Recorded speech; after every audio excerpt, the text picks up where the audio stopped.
Estamos en un proceso de construcción de lo nuevo que va a ser impresionante e imparable. Creo que mira, muchas personas ven la situación o las dificultades como obstáculos. Nosotros lo vemos como oportunidades.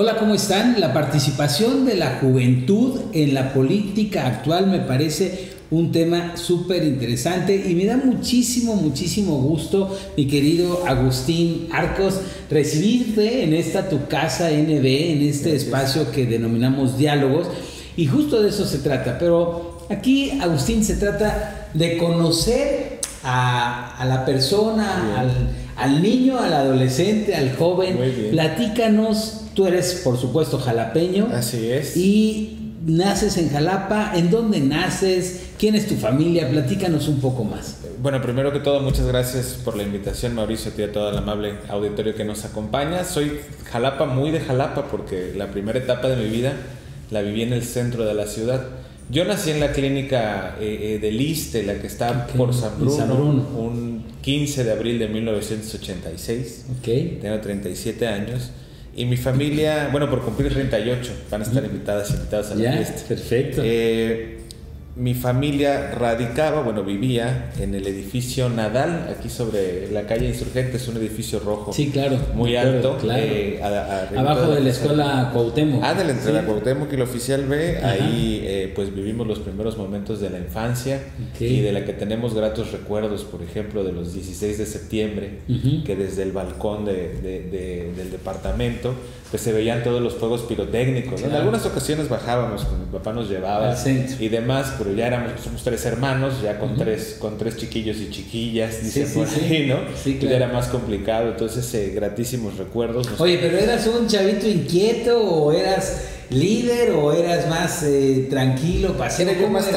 Era yo más tranquilo, ¿no? ¿Qué te gustaba jugar y hacer? Pues mira, como todos los niños, como la mayoría de los niños, siempre en ese momento estaba muy de moda los Batmans, ¿no? Yo tenía ahí unos Batmans y los luchadores estos que tenían rebaba en los dedos de las manos y con el ring de las ligas y demás. Claro. Viví una infancia muy padre ahí, todavía recuerdo que la leche llegaba en los frascos estos metálicos de aluminio y pasaba gritando el señor en las mañanas, el lechero, y en los frascos de vidrio nos daban la leche que después la hervían, todavía no era leche, entiendo yo, totalmente pasteurizada. Claro, en fin, era leche de veras, ahora son pura fórmula láctea. Exactamente, ¿no? Y la pasábamos muy bien. Teníamos también unos vecinos, algunos de ellos y vecinas, algunos de ellos ya afinados, que siempre fueron muy generosos y muy cariñosos con nuestra familia.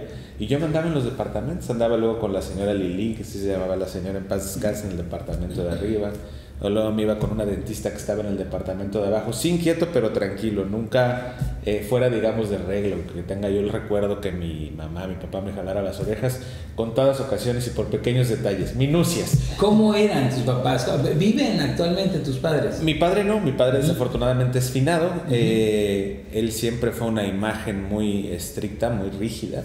Él nos enseñó siempre mucho la importancia del trabajo, de la disciplina, de la constancia y de, sobre todo, saberte ganar por lo que luchas, por lo que buscas. Él fue una persona que trabajó gran parte de su vida en la administración pública y también un poco en lo privado. Él empezó su carrera, te acordarás que había una institución que se llamaba CEDUE. Sí, claro. CEDUE, que era del gobierno federal. Secretaría de Desarrollo, ¿qué era? No me acuerdo. No me acuerdo yo tampoco. Después se convirtió en SAOP. Que ya era de obras públicas e infraestructura, y después se hizo la bifurcación entre Secretaría de Comunicaciones y Transportes y lo que actualmente conocemos como Sedesol. Mi papá terminó su trayectoria en la función pública en Sedesol, era ingeniero civil. Yo mismo estudié 2 años de ingeniería mecánica eléctrica aquí en la Universidad Veracruzana, aunque ya nadie lo recuerda, pero ha sido un episodio complejo y lo traigo a colación por el tema de la disciplina, ¿no? Yo a mi padre, cuando le dije que quería estudiar Derecho, yo tomé esa decisión ya después de 2 años y en ingeniería no me iba mal, ya sabía hacer integrales, derivadas, álgebra diferencial, álgebra lineal, en fin. y se despertó en mí algo, no sé si sea, dicen que el que entre lobos anda, ¿no? Aullar se enseña, así es. Y yo le dije a mi padre en ese momento, cuando tomo la decisión de probar otra carrera, oye, pues dame chance, todos venimos de una familia de tradición de ingenieros, probar en derecho, pues ya te imaginarás, él siendo una persona estricta, ¿no? Claro. No, ¿cómo crees el tiempo? Le digo, mira, no te preocupes, yo me doy de alta un semestre, presento el examen primero, porque ambas fueron de la Universidad de Veracruz. Claro. Presento el examen, si quedo lo platicamos. Bueno, pues lo presento y quedo, y quedé creo que en el lugar 19, una cosa así, fue un excelente lugar. Le digo, mire, pues creo que tengo madera también, déjame probar. Llego porque en esa época el que tú dijeras que ibas a cambiar de carrera era un tema terrible.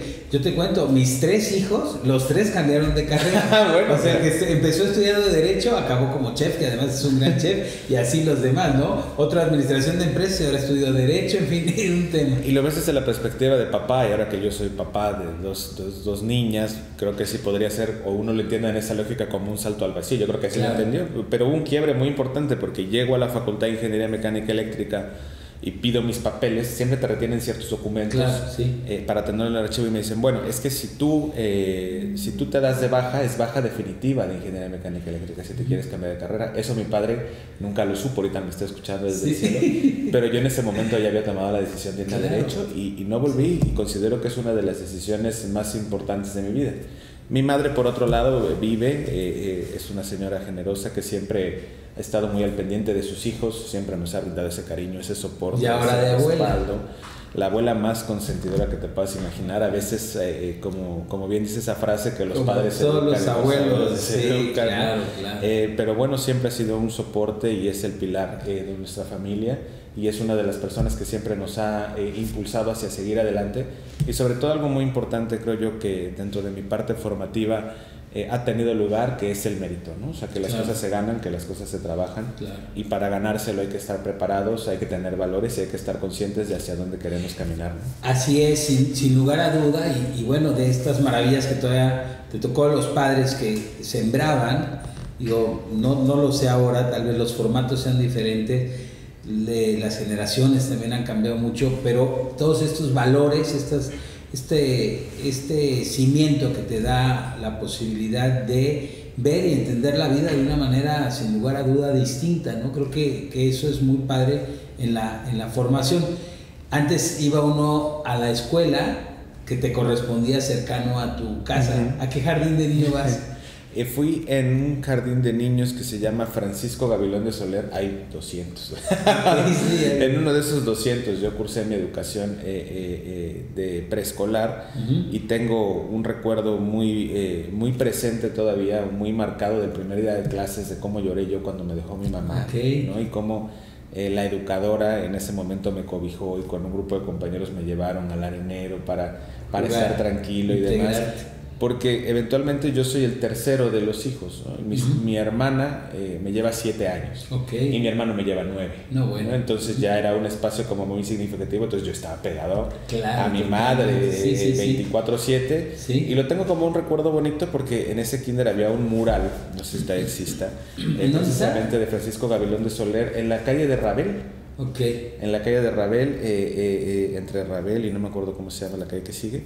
Es un kinder muy bonito que... En Indeco. En Indeco, que tenía un mural donde estaba Cricri, y yo veía a Cricri como una de esas figuras, y luego llegábamos a casa y tenía mi padre un tocadiscos para long play, pero que además tenía él un disco de los más pequeños, que no me acuerdo cómo se llamaba. Sí, de 45 revoluciones. De 45 revoluciones, uno chiquito así de Cricri. Entonces llegaba de la escuela y ponía el disco de Cricri, entonces yo generaba ese vínculo con el tema de la escuela, y me acuerdo que me sentía muy contento. Además que con ese tocador de discos que por allá de andar te había arrumbado en casa de mi mamá, conocí la orquesta sinfónica, me encantó, por ejemplo, el Huapango de Moncayo, era algo que repetía yo de manera reiterativa como niño. Ese pobre disco no sé dónde quedó, pero debe estar muy rayado, porque yo apenas si llegaba a poder cambiar. Entonces me acuerdo que ese era un disco de la Orquesta Sinfónica Nacional, dirigido por Luis Chávez, ¿no? Que era una cosa increíble. increíble. El maestro de maestros. Que estaba, digamos, en el orden estaba Sensemayá y estaba después el Huapango de Moncayo. Entonces, entre Sensemayá y Huapango de Moncayo, pues había algunos rayones, ¿no? De yo intentando poner. Y todo esto en el edificio Nadal, aquí en Insurgentes. Oye, y después, bueno, toda la educación primaria, secundaria, prepa, ¿en dónde la haces? La primaria, también en la zona de Indeco Ánimas, en un jardín, en una primaria que se llama Salvador Valencia Ortuño, también como el gran maestro.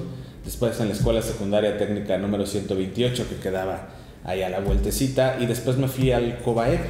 Y curiosamente el COBAEP cambió mi vida completamente, porque yo ahí conocí las marching band. Claro. ¿no? Entonces, ¿Fuiste parte de las marching band? Fuimos fundador en conjunto con dos maestros que yo admiro mucho, el maestro Jorge y el maestro Delfino Castillo, y con otro compañero maestro, ahora maestro, que desarrolló mucho más sus habilidades en el tema musical, Jaime Nefis, que le aprovecho que si nos están viendo mandarles un afectuoso saludo.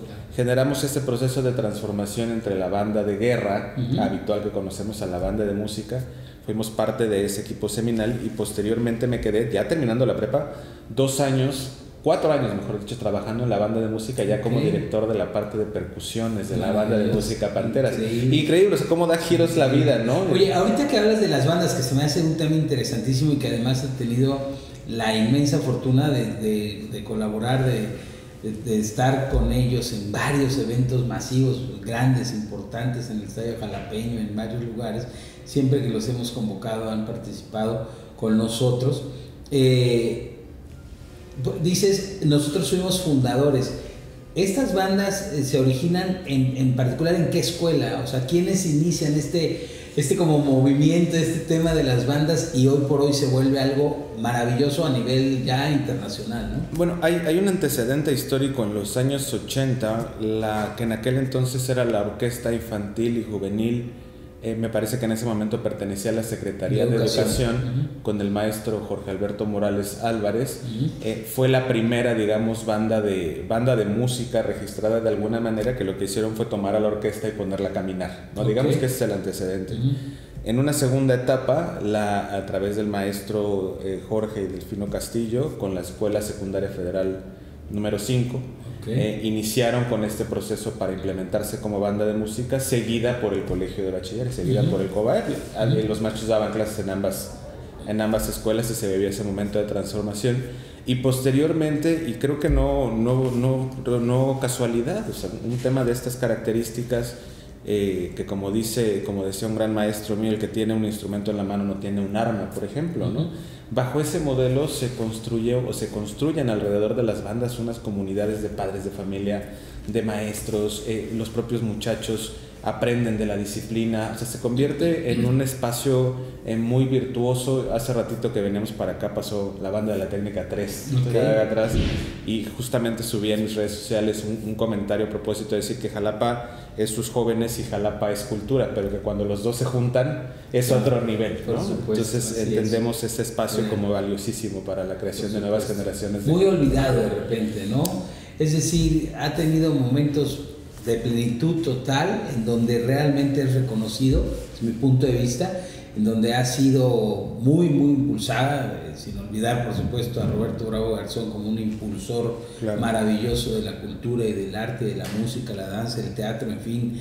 Y después, desafortunadamente, y por el nulo, en algunos casos, interés de los gobernantes o de quienes administran los presupuestos, se quedó un poco en el olvido, aunque por supuesto lo que más gana siempre es la cantidad de talentos, la cantidad de genios, que diría yo, que hay en todas las bellas artes, ¿no? Y hace falta, o bueno, creo que un punto de partida para entender este fenómeno de la Atenas veracruzana y demás. Yo lo personifico en tres individuos, dos de ellos ya afinados y uno que afortunadamente todavía está con vida. El que está con vida, el maestro Alberto de la Rosa, ¿no? Como una gran escuela, una gran institución formadora e impulsora. Y los dos finados, uno que todos los damos, que tienen mi gran respeto y aprecio, el maestro Miguel Vélez Arceo, que construyó una gran escuela, un gran ballet, que ha sido el parteaguas para muchos otros ballets y para traducir mucho talento. Y por último el maestro Mateo Oliva, ¿no? Que también un gran paradigma en la música, tres hombres claves sin duda en el desarrollo de la cultura. Y con un común denominador que eran personas formadoras, claro, con esa disposición de no secuestrar, por decirlo de alguna manera, el conocimiento, sino que siempre tuvieron esa apertura, claro, para poder expresar no solamente su talento, sino dar la oportunidad. Yo tengo el orgullo de que pude recibir, cuando estaba como en la banda de música Panteras del Cobayo, por fortuna, por una buena decisión, yo tomé un par de clases, bueno, algunas clases con el maestro Mateo Oliva, por ejemplo. Yo estudié dirección con el maestro Mateo Oliva, que mi vida después haya cambiado radicalmente, ¿no? Bueno, pues así es la vida, sí. Pero son de esa clase de recuerdos que te llevas y que te evocan a ese sentimiento de entender el tema del estridentismo, el tema de cómo Jalapa ha generado no solo cultura, sino una identidad que poco a poco, coincido contigo, se ha ido diluyendo, ¿no? Sí, en muchos aspectos sí. Yo he sido un gran crítico y lo fui al inicio del gobierno de Ricardo Agüed, en donde mi percepción era de que no le interesa la cultura, no le interesa mucho el deporte. Traía como la obsesión de construir y reparar Jalapa. Está bien, lo tendría que haber hecho, era parte fundamental. Y creo que ahí, por ejemplo, su Carla Roché y gente que está en el área de cultura, como que impulsaron tanto. Yo creo que le ganó la posibilidad de la pasión, la entrega a desarrollarlo, y qué bueno por Jalapa, qué bueno que hoy ya esté nuevamente esta actividad. Creo que también en el área de la Universidad Veracruzana, fundamental para el desarrollo de todo esto, algunos rectores rectoras no les había como dado ese punch que es necesario, porque por supuesto, por un lado es muy importante la parte de estos genios, ¿no? De estos talentos, el maestro Beto de la Rosa, Miguel Vélez, el maestro Mateo Oliva, son fundamentales, pero si no existe el apoyo y la gestión y el trabajo, no existe nada, porque son temas de voluntades, porque para esto se necesitan recursos, se necesita de toda una logística, infraestructura y demás, y creo que es importante y qué bueno. Sí, nuevamente Jalapa, a través de sus gobernantes, a través de las propuestas, ideas que se van dando en el camino, se vuelve a fortalecer como debe ser. Pero yo te quisiera preguntar, Agustín. Nos fuimos a otro lado, ¿verdad? Nos fuimos a otro lado, pero, muy bonito, pero estamos hablando de Jalapa, y a mí, en lo particular, me permite conocerte. ¿En qué sentido? En que eres un hombre sensible al arte, un hombre que te gusta el tema, la parte musical. Yo no lo sabía que habías estado en todo este tema, y sí me habla de ti, sí me dice algo de ti, que eso es lo interesante de podernos conocer, y sobre todo de quienes nos hacen favor de vernos y escucharnos, de conocer que Agustín, independientemente de otras batallas que has vencido, que has caminado y que ahora estás nuevamente en esto, pues saber quién es. Dime algo que puede ser muy difícil o muy fácil. Yo creo que por tu facilidad de estructurar y hablar y todo te va a ser fácil, pero tú hoy estás buscando tener una representatividad ciudadana. Dame un motivo de por qué. ¿Por qué lo buscas? Mira, no te puedo dar uno, te puedo dar tres. Creo que el primero lo hemos reflexionado. Creo que, y está muy vinculado al tema de la parte del desarrollo económico. Yo intuyo, a través de profundizar en las lecturas sobre Jalapa, sobre su vocación comercial, que se ha ido perdiendo poco a poco como una capital pujante económicamente hablando, sí, a través de los servicios, por supuesto, pero también de los productos que llegaban hace muchos años de las regiones. La Feria de Jalapa, por ejemplo, a consecuencia de ello, surge a propósito de estas dinámicas. Reconozco que la cultura es un polo de atracción para que eso vuelva a suceder. Y nosotros lo que queremos es no llegar a una posición con el afán de la posición y de denostar poder, sino más bien de poder hacer lo que nosotros queremos consolidar como visión. Y esa visión tiene que ver en primer lugar regresar a la cultura al centro de la conversación de esta ciudad, encadenada con el desarrollo económico. No nos habíamos ido por otro lado, ¿viste? Exactamente. O sea, entonces, encadenado con el tema de desarrollo económico, ¿por qué? Porque somos podríamos ser una potencia en el sureste del país. Tenemos ciudades cerca muy importantes, tenemos Puebla, la propia Ciudad de México. Creo que tenemos una oferta cultural impresionante. También entiendo que es momento de explorar las industrias creativas, ¿no? Mucho se habla de que es que Jalapa no puede llegar a una industria porque se necesitan naves, se necesitan espacios. Por supuesto, pero yo creo que si nosotros pensamos en un modelo de industrias creativas, de que los creadores culturales tengan los espacios y puedan salir o puedan promover lo que están realizando, puede detonar eventualmente la economía de nuestra ciudad. Yo creo que no está dando ninguna ligado además, creo yo, no sé si compartes la idea, a toda la parte del desarrollo gastronómico, es decir, todo lo que conlleva el desarrollo en general de la economía en este...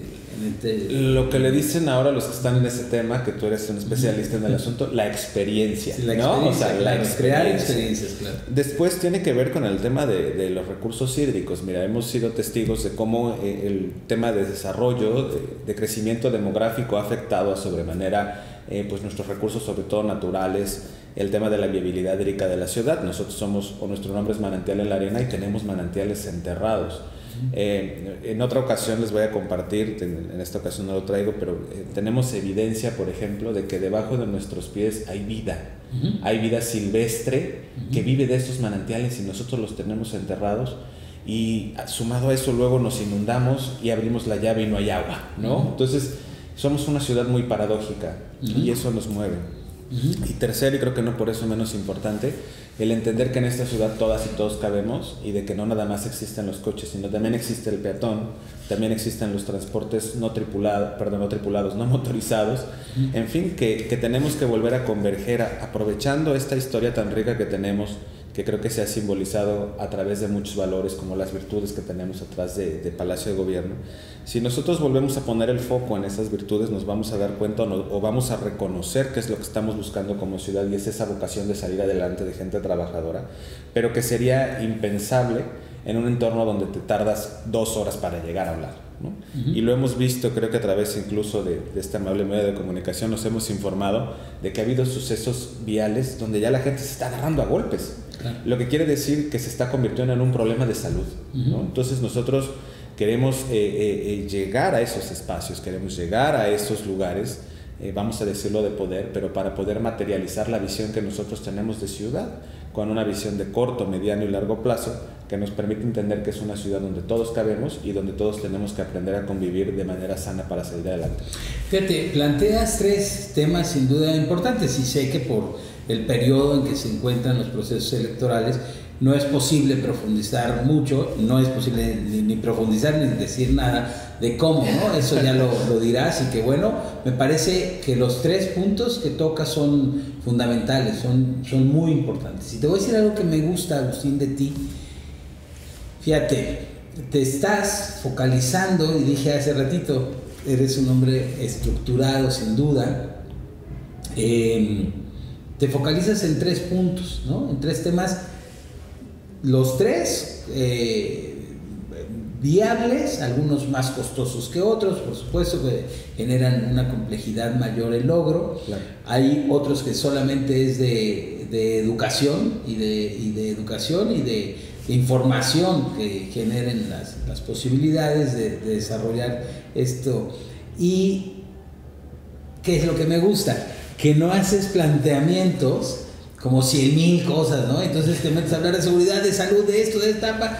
Es decir, oye, 3 motivos que pueden ser fundamentales, que ya conoceremos en tu propuesta formal cuando estés ya como candidato de... 3 cosotas. 3 cosotas, sí, son y las 3 muy importantes, ¿no? Muy, muy importantes, sin duda, fundamentales. Tú estuviste en un proceso electoral pasado en donde a mí me sorprendió de una manera muy grata el darme cuenta que lo hiciste como candidato independiente, si no me equivoco. Es correcto. Como candidato independiente, que para eso hay que tener mucho pinche valor, porque no está tan fácil, y poder empezar a caminar, a recorrer y a convencer con una sociedad desafortunadamente muy polarizada, con un exceso de información o desinformación. ¿Qué hiciste, Agustín? ¿Qué hiciste para lograr ese número de firmas que en ese proceso electoral exigía el órgano público electoral. ¿Cómo fue ese proceso? Yo lo resumiría en decirles que es en hacer de nuevo creíble la política. Cuando nosotros hablamos de política, generalmente hacemos o no distinguimos si estamos hablando de política pública, de alguna política partidista o de una política o de un político o una persona que se dedica a hacer la política. Por tanto, advertimos, y creo que sigue siendo una situación patente, que hay un distanciamiento entre la política y las personas, y en ese hueco que queda en medio hay muchos intereses y han vuelto a la política algo utilitario. ¿Algo utilitario en qué sentido? Que la democracia se traduce en votos. Y la gente está despierta y advierte que en ocasiones se convierten únicamente como un producto de marketing. Un producto de marketing en temporada electoral, donde yo quiero que me conozcas para que votes por mí. Y está perdida en este gran mar de polarización, en este gran mar, no necesariamente de ideas, sino más bien yo lo catalogo como la falta de ideas, pero sí con el principio de ataques. Y debemos recordar que el principio de ataques puede ser publicitariamente muy vendible, pero finalmente eso no se ha traducido en un beneficio para la sociedad. Nosotros podemos advertir la diferencia en el proceso de hace 3 años con las firmas al actual, y seguimos recorriendo Jalapa y nos damos cuenta que las carencias siguen ahí. No ha habido una transformación que haya cambiado la realidad de las personas. Por tanto, nuestra estrategia en ese punto era decirles la verdad, que sigue siendo vigente. Somos un proyecto que tenemos una visión de lo que queremos lograr para la ciudad. Somos un proyecto de gente nueva, de hecho es nuestro eslogan en este momento, es lo nuevo, ¿no? O sea, buscamos ser lo nuevo, pero lo nuevo con ideas y lo nuevo con propuestas. Y difundimos un mensaje donde lo nuevo se ha relacionado mucho con juventud. Sin embargo, nosotros entendemos lo nuevo o los jóvenes o las jóvenes no como un tema de edad, sino como un tema de mente. Cuando alguien se hace, bueno, creo que se dice mucho en el argot popular, cuando alguien se hace viejo, se vuelve más seguro de lo que cree. Y cada vez entre más grandes nos hacemos, nos vamos convirtiendo en personas más seguras de lo que hacemos. Por tanto, está el dicho, chango viejo no aprende maroma nueva, ¿no? Nosotros pensamos que eso en realidad es envejecer, el que yo ya no puedo aprender una maroma nueva. Por tanto, entendemos a la gente joven, sin importar la edad, como aquella que tiene la mente dispuesta a reflexionar, a dialogar, a proponer y a materializar el proyecto de ciudad que todas y todos necesitamos, no para nosotros, sino para nuestras hijas, para nuestros hijos, para las próximas generaciones. Y en ese plano hemos logrado encontrar pues mucha simpatía, porque no es un tema, al contrario de lo que parezca, de edades, sino de ideas. Y aquí las ideas son valiosas. Así como el tiempo, ¿no? Que el tiempo de todos es valioso. Con las ideas, ¿cuánto valen? Yo creo que no hay manera de cuantificar las ideas. Y eso es a lo que se ha dedicado, decimos, la vieja política, a descalificar las ideas, a descalificar lo que es diferente. Nosotros impulsamos, desde aquel proceso hasta este momento, ideas no frescas, porque el tema de que nos falta agua tiene 30 años que se viene cocinando, el tema de la movilidad tiene más años todavía, ¿no? Y el tema del desarrollo económico por ahí se anda, ¿no? Entonces, no es nada nuevo, sin embargo queremos darle un enfoque distinto, y eso con la gente nos ha permitido ser acogidos de manera razonablemente optimista y propositiva. También hay quien te cierra la puerta, por supuesto, pero no decaemos en el propósito, que es ir sobre la idea no del puesto, sino de impulsar una visión para la ciudad. Agustín, me queda claro, me gusta. Yo te diría lo siguiente: tienes un reto muy interesante frente a ti.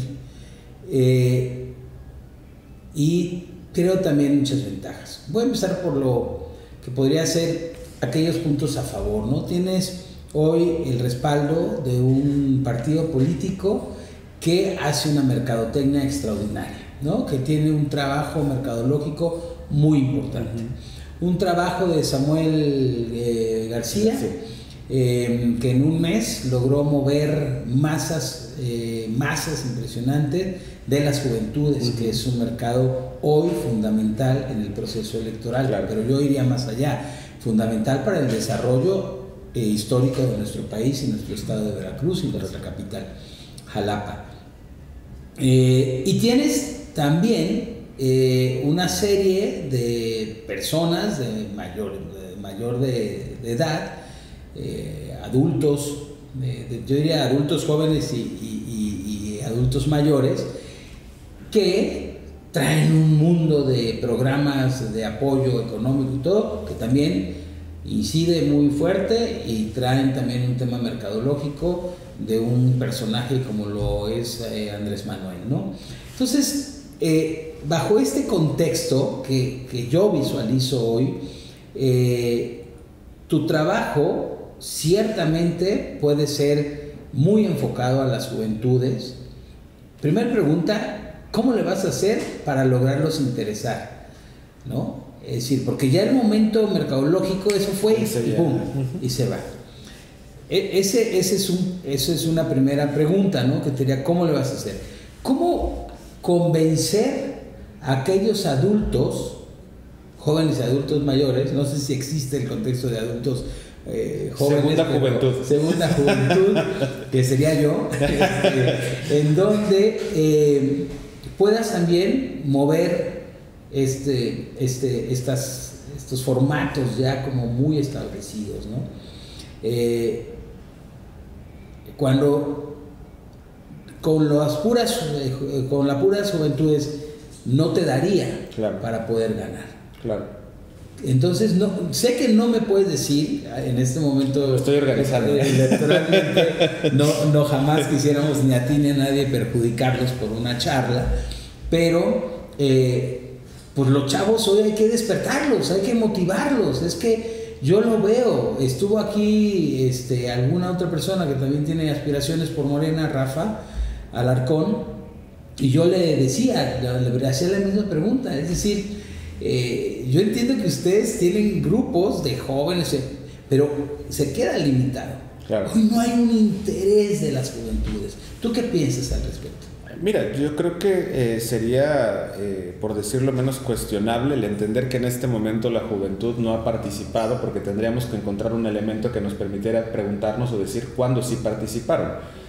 Se me viene a la mente el fenómeno del 68, ¿no? En fin, movimientos estudiantiles o movimientos juveniles que a lo largo de la historia del país pudiesen parecer significativos, incluso con toda su complejidad y con todo su contexto. Si hablamos en volumen, no eran absolutamente todos los jóvenes. Claro. Si lo trasladamos a la actualidad, me parece activamente no, pero emocionalmente. involucrados emocionalmente, claro, sí, ¿no? Sí. Estoy de acuerdo con ello. Por tanto, me parece que en la actualidad sí hay jóvenes que se interesan, son los menos, por supuesto, pero vuelvo a un punto que me parece muy relevante. Si nosotros no educamos, y no lo digo en un sentido autoritario, sino en un sentido de democracia, si nosotros no educamos a las y los jóvenes sobre la importancia que tiene su participación, no podríamos hacerlos partícipes de las consecuencias de esa falta de participación o de esa participación. Por tanto, si nosotros identificamos que hay grupos de jóvenes que simpatizan con nosotros, que pueden ser simpatizantes, pueden ser militantes, pueden ser organizaciones de la sociedad civil,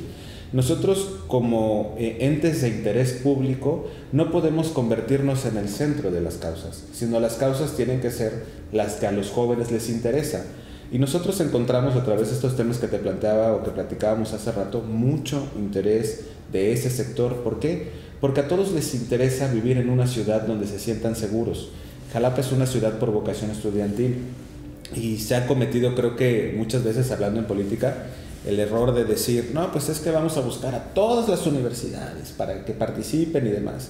Yo creo que en todas las universidades hay más gente de fuera que de Jalapa, ¿no? Pero, sí, o ahí se andan, ¿no? Claro, por supuesto. Sí, hay una población estudiantil muy fuerte. Muy importante. Claro. Pero entonces, si esos no son los centros donde se encuentran los jóvenes, ¿a dónde están los jóvenes? Pues los jóvenes se organizan por colectivos, por colectivas, por colectives. Se organizan por grupos que hacen rimas de rap, se organizan por grupos que están luchando porque no derriben árboles, en fin. Todas esas causas son valiosas en función de una visión de a dónde queremos llegar. Entendámoslo pues que no podríamos concebir los elementos de la cultura, los elementos del desarrollo económico, los elementos de la movilidad, sin tener una perspectiva integral donde esas causas se encuentren en un lugar. Y vuelvo al tema de la polarización. El clima polarizante que vivimos actualmente, el secuestro de la conversación pública, todas las mañanas, lo que provoca es que la gente pues no empatice, o que los jóvenes no empaticen. ¿Por qué?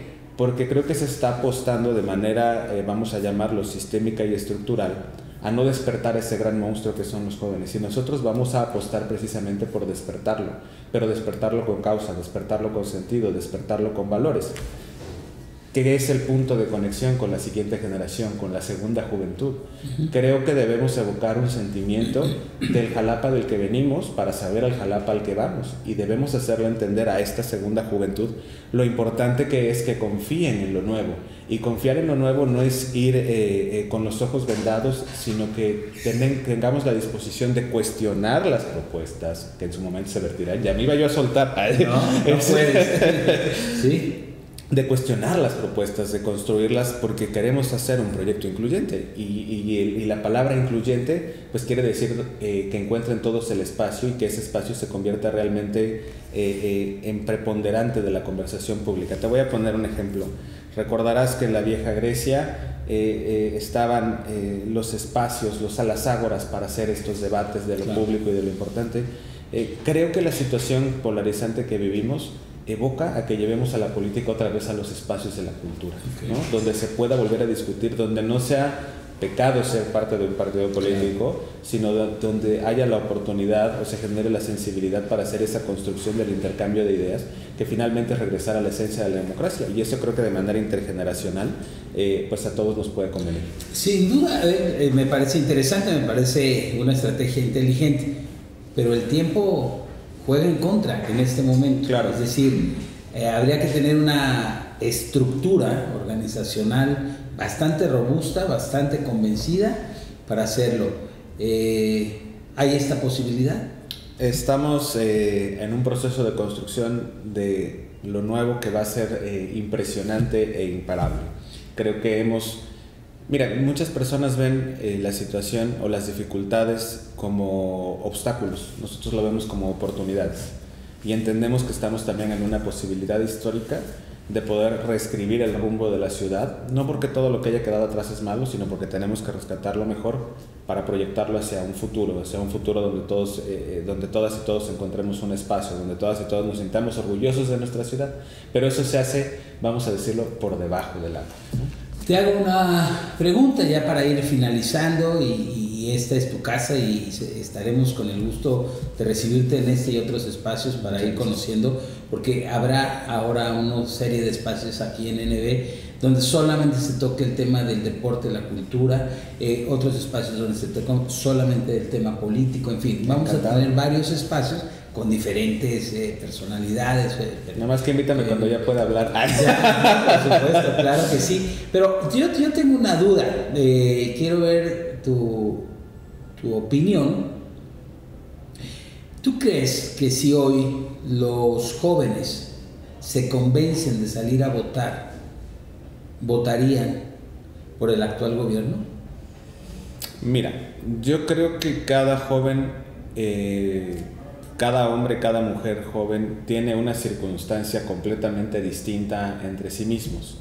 Lo que sí creo es que ellos no ven en el gobierno actual ese reflejo que quisieran ver de lo que está pasando. No por las personas, sino por la realidad. Y es que la realidad nos está alcanzando. El tema que te comento de la violencia cotidiana, no nos vayamos lejos, la violencia cotidiana, olvidémonos de los delitos de alto impacto, vamos a dejar eso un poco de lado. Las injusticias que pasan todos los días en las calles de Jalapa no pasan inadvertidas. Creo que me entiendes a qué me refiero, cómo han tratado a muchos jóvenes, a unos ciclistas recientemente, a los automovilistas en Lázaro Cárdenas.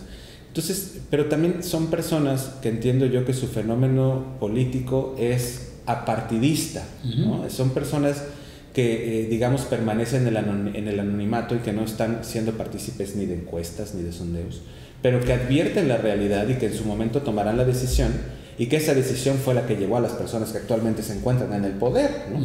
Ese grupo de personas con las que nadie contaba, vamos a decirlo de esta manera, que tomó la determinación y tomó una decisión muy específica sobre lo que quería. Nosotros estamos convirtiendo o materializando esa opción que puede ser específica, y creo que la manera de hacer llamar su atención es que entiendan que nosotros estamos viendo sus causas, y que entiendan que nosotros vemos a los ojos con un proyecto fresco, que no por eso fresco quiere decir inexperto, sino que hemos trabajado desde hace muchos años en las causas de nuestra ciudad, y que nos podemos materializar como esta nueva generación que realmente tome la estafeta del cambio generacional. Eso es fundamental. Mira, Creo yo que las instituciones, me voy a cambiar un poquito de tema, pero lo voy a hacer muy rápido, o sea, vamos concluyendo. El tema de las instituciones públicas en el desarrollo organizacional, como toda organización, tienen memoria. ¿Por qué? Porque se integran por personas y las personas tienen memoria. Claro. El hecho de que nosotros planteemos cortar de tajo todo lo que ha costado tanto tiempo construir sin hacer una evaluación de qué es bueno, qué es malo, ha tenido repercusión en la vida cotidiana de las personas. Y esas personas son las que no encontramos en nuestros recorridos a las 10, 11 de la mañana porque están trabajando. Y son las que nos encontramos quizá en la noche viajando en un transporte público deficiente, o son las que nos encontramos que tienen muchos problemas para poder reunir la cantidad necesaria para mandar a sus hijos a la escuela. Esa gente que no se ve, que muchos de ellos son jóvenes, recordemos que nuestra generación, o en particular mi generación, es la que más niños ha tenido, más niños y niñas ha tenido de edad temprana. Por tanto, nos encontramos trabajando, pero advertimos cuáles son las necesidades, y a mí me parece, redondeando el tema, que lo actual no constituye una opción viable para el futuro que queremos construir, no desde la visión de mi partido, ni de mi postulación o mi aspiración a postularme como candidato, sino más bien desde la perspectiva de la ciudadanía, del día común, del día a día, ¿no? Pues mira, sin duda, sin lugar a duda, me parece que hay una clara visión. Te digo también con mucho desencanto en la memoria histórica, justo de la que hablas, que normalmente como ciudadano, te lo digo, cuando escuchamos a quienes desean alcanzar un puesto de elección popular, pues muestran el conocimiento de las problemáticas que existen. En muchas ocasiones existen también buenas propuestas en las soluciones, que eso es lo interesante. Y desafortunadamente en la realidad ya no pasa nada. Y eso es una lacerante deuda que muchos, pero muchos legisladores, legisladoras, senadores, gobernadores, secretarios, bueno, los secretarios no son de elección popular, alcaldes, tienen hoy por hoy, y son realmente lastres con los que se vive desafortunadamente, ¿no? ¿Qué es lo que pasa al momento de lograr el objetivo? No lo sé, y valdría la pena. Es decir, piensa, Agustín, cuántas veces han ido ante notario público y firman, y es todo un show, un espectáculo, y en fin, es decir, viéndolo en el gobierno actual, aquel discurso de Andrés Manuel, su primer gran discurso como presidente, yo me acuerdo haberlo escuchado y dije, con que saque el 30% de lo que dice, ya le hicimos. Y ha sido verdaderamente para llorar, para berrear de lo que estamos viviendo. Todo a medias, todo mal hecho, todo con sobrepresupuestos, todo en la arrogancia, y peor aún, en la inmensa ignorancia de esos equipos de trabajo, de muchos legisladores y legisladoras del país, de la ignorancia y la ambición del enriquecimiento, del atasque que viven estos servidores o funcionarios públicos. Entonces, ojalá, Agustín, te deseo yo el mejor de los caminos, pero también como ciudadano, si lo logras, que es mi mejor vibra para ti, gracias, es cumplirlo en su momento, ¿no? No podemos, no te puedo hacer hablar, yo sí puedo decir lo que quieras, tú no, desafortunadamente, pero te insisto, habrá momento para escuchar el cómo, claro, y el que suceda, claro. Porque fíjate, vamos a suponer que tú como una persona joven, que entiendo y quiero ser claro en esta parte, que juventud no significa todo lo que tú ya muy bien expones en conocimiento, en capacidades, vuelve a suceder lo mismo que nos ha venido sucediendo desde que yo tengo uso de razón y sentido común, será cada vez un peor sensación de los ciudadanos hacia los gobernantes, ¿no? Mira, yo considero que todo esto que nos acabas de compartir es motivante para un grupo de personas como las que estamos trabajando en este proyecto, para militantes, para simpatizantes. ¿Por qué? Porque eso es lo que queremos cambiar. Ahora, lo había dicho Maquiavelo, me parece, o sea, no todos están preparados para el poder, y lo dijo Platón, la democracia tiene un riesgo, ¿no? Entonces, creo que estamos siendo presas de ese riesgo. Sin embargo, insisto en ver los obstáculos como oportunidades. Nosotros entendemos que este es un punto de partida para cambiarle la cara a ello. ¿Que va a ser una lucha que vamos a concluir nosotros? Lo dudo, y hay que decirlo como tal. Pero alguien tiene que empezar, claro, y alguien tiene que plantearlo desde esa perspectiva, que no hay norte o sur. El que piense que la vida es blanco o negro es que no la ha vivido, ¿no? Claro. Aquí no hay cosas que absorban solamente en dos polaridades. Siempre habrá una opción, y nosotros queremos constituir esa opción que permita a las personas reconocerse también como un papel de sujetos activos dentro de ese cambio, porque nosotros también, como parte de la cotidianidad, pues nos metemos o nos adelantamos en la fila donde venden los coches formados, o no respetamos el uno por uno, tiramos basura, en fin. Creo que este nuevo modelo que nosotros queremos construir, y lo digo modelo no desde una perspectiva fascista ni mucho menos, claro, ¿no? Claro, sino mucho más enfocado hacia cómo hacemos que la ciudadanía se vuelva a interesar, porque insisto, en esa separación que existe. Yo más que modelo pensaría como en la estrategia a seguir, ¿no? Pero bueno. Sí, como estrategia, ¿no? O sea, es que hay que llenar ese espacio que está entre el gobierno, ¿no?, y la ciudadanía. Aquí en medio es donde la ciudadanía tiene que acercarse, tiene que involucrarse, tiene que exigir, pero sobre todo exigir con un concierto. Tú mencionabas muy bien lo que hemos vivido en Jalapa con el tema de las obras y demás, que qué bueno que se hagan, qué afortunado. Sin embargo, se ve un desconcierto, ¿no?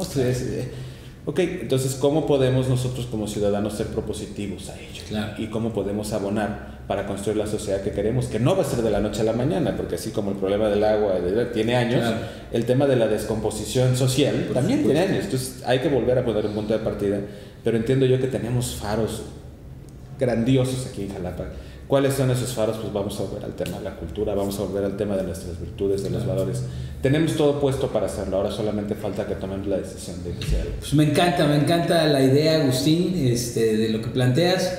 Te deseamos el mejor de los éxitos. Muchas gracias. Y bueno, pues no me cae a la menor duda que vas a seguir caminando esta ciudad, a seguir convenciendo, y hacer estos formatos de ágora, de poder platicar, de poder compartir y llevar tu mensaje a quienes necesitas, que somos todos los ciudadanos para creerte. Así será. Entonces, bueno, pues vamos a continuar, Agustín. Qué gusto haberte tenido aquí en tu casa.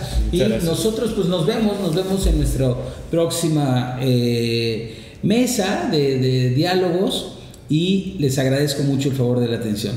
Hagan sus comentarios, denos like, compartan, eso nos ayuda mucho. Compartan con quienes ustedes gusten, porque además, de verdad, más allá de plantearlo como un medio de comunicación que quiere más seguidores, lo planteamos como la posibilidad de escuchar a aquellas y aquellos que desean hoy estar al frente de las decisiones que inciden en la vida tuya, mía y de todos. Así es que hagamos una concientización de que estas voces son las que mañana pueden estar al frente de las decisiones importantes de Veracruz. Nos vemos en la próxima. Gracias.